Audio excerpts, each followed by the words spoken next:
honouring some of the 2 million black soldiers who fought for Britain in the First and Second World Wars.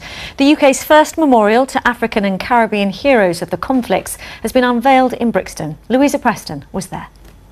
Hundreds of people turned up in Wimrush Square to honour the African and Caribbean men and women who served in the 2 world wars and see the memorial unveiled.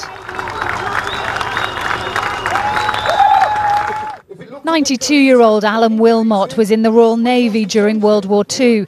He was glad to have made it to the ceremony. Today is a very special day in my life because I didn't dream that I would be around to see things like this happening, you know, because years ago nothing was done to more or less make it known the contribution that was made by the African, West Indian and Indian servicemen. Many had come to honour and remember their loved ones and were just pleased they were being recognised at last. One of the reasons why it's taken 100 years to remember this is because in 1919, when there was a victory march through London, Africans and Caribbeans weren't invited, and so they were written out of the history of the First World War.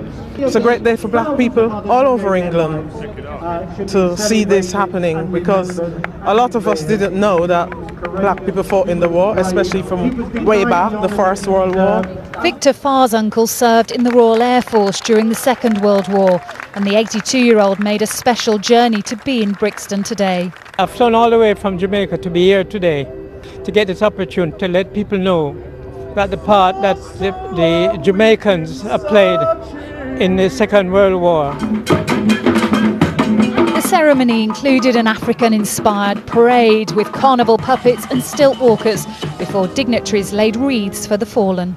This is overdue recognition of the huge part that African and Caribbean soldiers and labourers played in both world wars. We should have done this years ago.